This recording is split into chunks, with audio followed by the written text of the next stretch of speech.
Birashoboka ko wigeze wumva ubuzima bukuremereye. Birashoboka ko wagerageje inshuro nyinshi ariko ugatsindwa.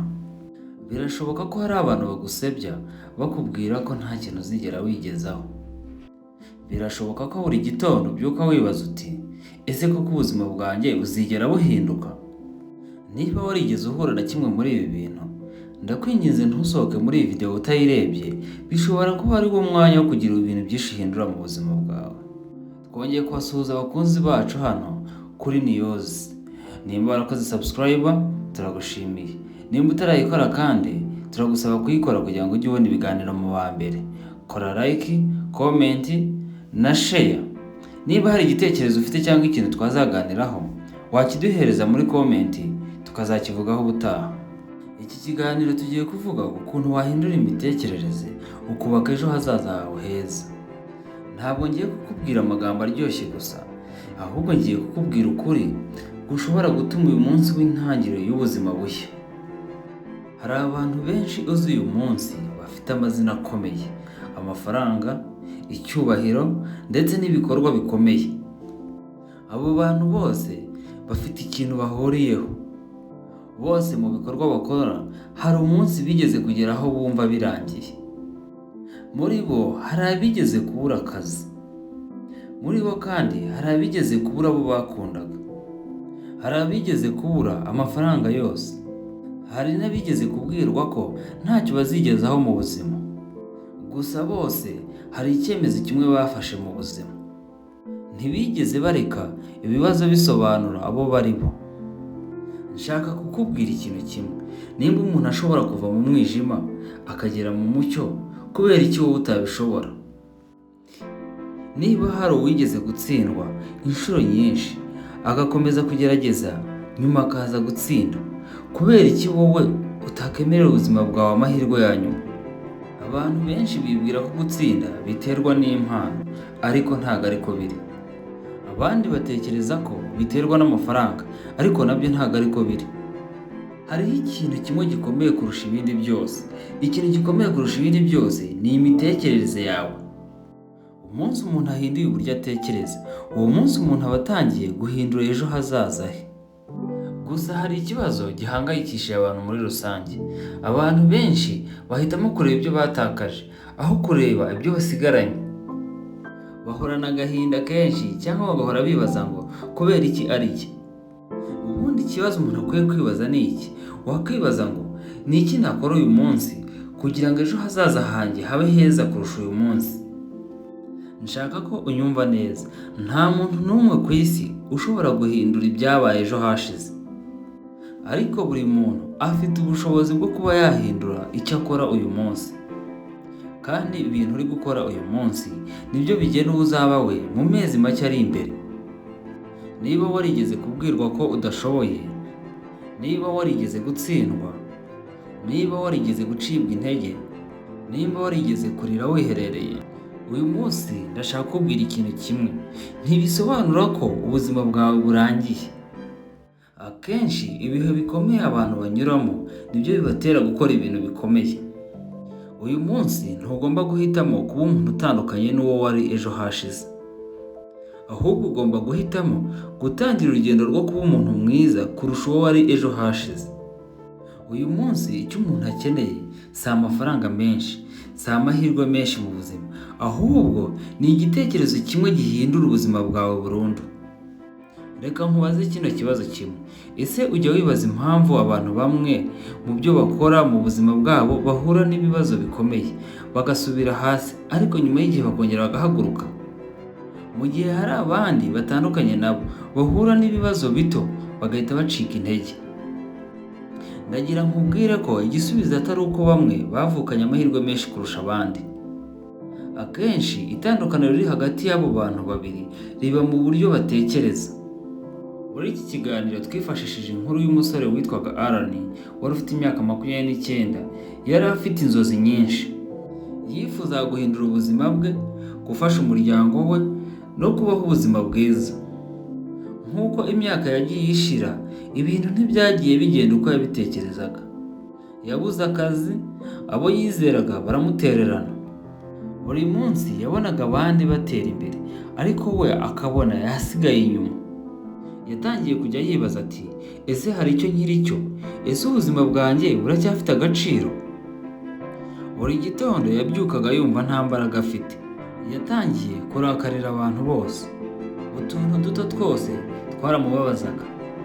Amagambo mato yavugwaga n'abandi yahitaga amukomeretsa. Yagiye atakaza inshuti kuko yasubizaga nabi. Umuryango we watangiye kubona ko yahindutse. Nawe ubwe ku giti cye ubuzima bwe bwatangiye kumugora. Ntabwo ikibazo cye cyari ukubura amafaranga gusa.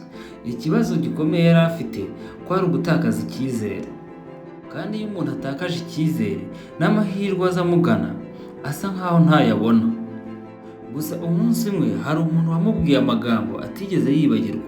Yaramubwiye ati, ntukemere ko ibibazo ufite uyu munsi bikwemeza ko ejo hazaza hawe hatazaba heza. Ibihe birahinduka, ariko ugomba no kwemera guhinduka. Ayo magambo yabanje gusa nk'ayoroheje, ariko yaraye yatekerezaho. Ati se koko ndi guha ububasha ibibazo byanjye kuyobora ubuzima bwanjye?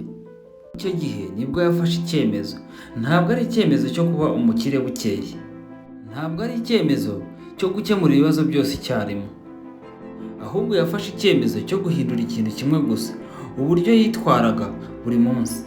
Yatangiye kujya abyuka kare, agakora imyitozo ngororamubiri nibura iminota mike.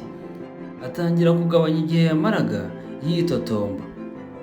Atangira gusoma no kwiga ibintu bishya. Atangira gushaka abantu bamwubaka aho kumusenya. Ku mpinduka ze nta gitangaza kigeze kibaho mu cyumweru kimwe. Nta mafaranga yigeze agwa avuye mu kirere ngo amuzeho. Ariko buri munsi mushya kuri Alan wabaga ari mwiza kurusha iminsi yabanje.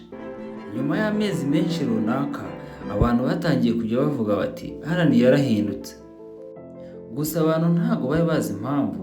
Ntabwo bari bazi ko impinduka ye itatangiriye ku mafaranga, ahubwo yatangiriye ku cyemezo yafashe. Nshaka kukubwira ibi bintu. Birashoboka ko nawe uri kureba iyi video ufite ibibazo byinshi, ariko ibibazo byawe sibyo bisobanura agaciro kawe. Ntukarebe aho ugeze uyu munsi, reba aho ushobora kugera nuramuka udacitse intege. Ibiti binini tubona uyu munsi nabyo byigeze kuba imbuto nto. Niba ushobora guhitamo kudacika intege uyu munsi, ushobora kuba uri gutangira urugendo ruzatuma imyaka myinshi iri imbere uzibuka uyu munsi nk'uwatumye uhindura ubuzima bwawe. Gusa hano hari impamvu guhora urakaye cyangwa uhangayitse bikubuza kugera ku nzozi zawe. Hari ukuri abantu benshi batazi. Iyo umuntu amaranye igihe kinini agahinda, uburakari cyangwa ukwiheba, si umutima gusa ubabara, ahubwo n'umubiri urababara, n'ubwonko bubona ingaruka. Niyo mpamvu ushobora gusanga umuntu ahora ananiwe, adasinzira neza, aribwa umutwe, cyangwa nta kintu na kimwe kimushimisha, nyamara nta ndwara ikabije abaganga babonye. Iyo duhora duhangayitse, umubiri usohora imisemburo ya stress ku rwego ruri hejuru. Iyo misemburo iyo imara igihe kinini iri hejuru, ishobora gutuma kwibanda ku kintu bigorana, gufata ibyemezo bikaba bigoye, umutima ugakora nabi, umuvuduko w'amaraso ukazamuka, ubudahangarwa bw'umubiri bukagabanuka, ndetse umuntu akabura imbaraga zo gukomeza guharanira inzozi ze. Gusa inkuru nziza kuri ibi ni uko ubwonko bw'umuntu bufite ubushobozi bwo kwiga no guhinduka. Iyo utangiye guhindura ibyo ukora buri munsi buhoro buhoro, n'ubwonko bwawe burabyakira. Niyo mpamvu umuntu wahoraga avuga ati sinabishobora, nyuma y'igihe runaka ashobora kuvuga ati reka ngerageze. Hanyuma nyuma y'igihe runaka akaba avuga ati narabikoze. Ibyo ntibiterwa n'amahirwe, biterwa n'uko yahinduye imitekerereze n'imigenzereze. Niba ushaka ko ubuzima bwawe buhinduka, tangira ibintu bine byoroshye ariko bifite imbaraga. Icya mbere, tangira umunsi wawe ushimira. Nubwo waba ufite ibibazo, hari ikintu gikomeye ufite abandi badafite, kuko ufite ubuzima. Iyo utangiye gushimira, utangira kubona amahirwe aho wabonaga ibibazo mbere. Icya kabiri, irinde guhora ugereranya ubuzima bwawe n'ubw'abandi. Muri iki gihe cy'imbuga nkoranyambaga, abantu benshi berekana intsinzi zabo, ariko ntiberekana urugendo rwabo. Ntukibeshye ngo ubuzima bwawe ntacyo bumaze kubera ibyo ubona mu mafoto cyangwa amavideo by'abandi. Iruka urugendo rwawe, igihe cyawe nacyo kizagera. Icya gatatu, hitamo abantu bagufasha gukura mu byo ushaka gukora. Iyo uhora uri kumwe n'abaguca intege, nawe ubwawe utangira kwizera ko udashoboye.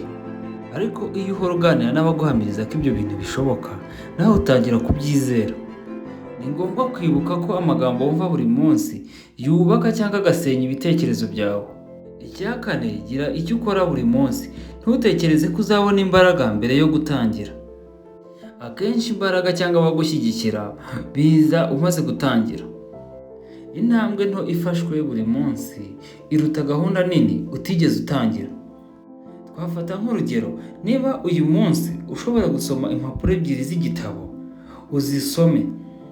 Nimba ushobora gukora iminota 10 y'imyitozo ngororamubiri, yikore. Niba ushobora kwiga ikintu kimwe gishya, kige. Ntugasuzugure utuntu duto, nitwo twubaka ubuzima bukomeye. Hari abantu benshi batekereza ko ubuzima bwiza buturuka ku mahirwe, ariko akenshi buturuka ku byemezo bito uba wagiye ufata buri munsi. Uyu munsi ushobora kuba wumva nta cyizere ufite. Gusa ndashaka kukubwira ko ejo hazaza hawe hatarebwa n'aho uri uyu munsi. Hazagenwa n'icyemezo ufata nyuma yo kureba iyi video. Niba uhisemo gukomeza urugendo, nubwo rwaba rugoye, uba umaze gutsinda urugamba rwa mbere. Buri rugendo rurerure rutangirira ku ntambwe imwe. Birashoboka ko iyi ntambwe yaba ariyo ugiye gutera uyu munsi. Igitabo twifashishije Atomic Habits, nk'uko byasobanuwe mu gitabo cya Atomic Habits, impinduka z'ubuzima ntiziza mu buryo bukomeye umunsi umwe, ahubwo ziza binyuze mu ntambwe nto dukora buri munsi. Mbere y'uko iyi video irangira, ndashaka guhagarara akanya gato maze wibaze ikibazo kimwe kiti: mu myaka 5 iri imbere nshaka kuba mu ntoki. Ese ushaka gukomeza kuba wa muntu uhora uvuga ngo ubuzima bwarananiye, cyangwa ushaka kuzavuga uti byari bigoye ariko sinigeze ndeka urugendo? Ibuka ko nta muntu ushobora kukubaho ubuzima bwawe bwose. Nta muntu ushobora guharanira inzozi zawe. Nta muntu ushobora kugukorera ibyemezo ugomba gufata. Ubuzima buhora butuzanira ibigeragezo. Hari igihe uzatsindwa, hari igihe uzababara, hari igihe abantu bazaguca intege, hari igihe uzumva ushaka kureka ibintu byose. Ariko ntuzigere utuma umunsi mubi uguca intege mu buzima bwawe bwose. Bakunzi bacu, dusoreje ikiganiro cy'uyu munsi. Turabashimira kubw'umwanya wanyu mwaduhaye. Turabasaba gukora subscribe ku batarayikora, turabasaba gukora comment, like and share. Uwiteka abane namwe aho muri hose.